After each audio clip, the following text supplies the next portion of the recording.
In this lecture, we're going to discuss what is identity theft and who's most at risk. We'll talk about corporate identity fraud, how you might go about protecting your corporate identity, and I'll provide you with an example of a corporate identity phishing email. What is identity theft and who is most at risk? First, let's define it. Identity theft is the deliberate use of someone else's identity, usually to gain a financial advantage or to obtain credit and other benefits in the other person's name. Now, to some extent, we're all at risk of identity theft. But in particular, cybercriminals tend to target people who fall into specific categories. They like young people, those in the 18 to 24 age bracket. They tend to be using their credit and debit cards for the first time. They're not always so cautious about revealing personal details. People who earn good money are also of great interest to cybercriminals.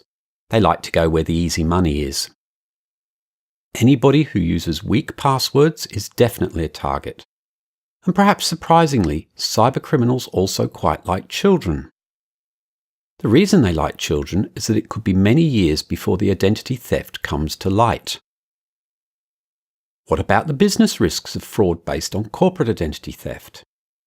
Well, in 2016, the value of online crime losses in the UK was estimated at over £1 billion, with something in excess of 37,000 crimes being committed.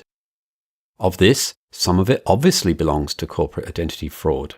The cost runs into many millions of pounds per year. It's actually very difficult to obtain accurate figures on these losses, because not surprisingly, companies are reluctant to admit to becoming victims because of the damage it will cause to their reputations. The best estimate that I was able to find was that Companies House state on their website that they handle between 50 and 100 corporate identity theft cases each month. So when we're discussing corporate identity fraud, what is it we're actually talking about? Well, companies and their owners and directors can easily become corporate identity fraud victims. Fraudsters and scammers are interested in company directors and owners because they tend to be affluent. What happens is that identity thieves fraudulently change details that are registered at Companies House. When this occurs, companies are left vulnerable to further fraud. For example, criminals may appoint rogue directors and use their fake profiles to go out and about purchasing goods and services on credit with no intention of ever making payment. Such fraud only comes to light when suddenly the legitimate company finds itself faced with a huge unexplained bill. Fraud can be committed relatively easily because Companies House does not check paper documents for validity. They accept the documents as submitted in good faith. And then those details are publicly registered. Because directors and company officers aren't contacted when changes are submitted, the legitimate officers of a company are usually totally unaware that such a fraud is occurring.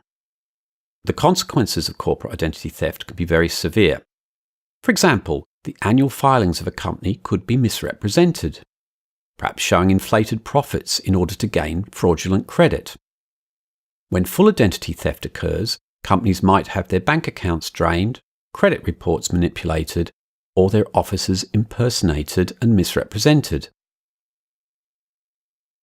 Fortunately, there are several ways in which Companies House helps to protect against corporate identity fraud in order to help safeguard the personal information of a company's directors. These are 1. Web filing, where you register for online filing.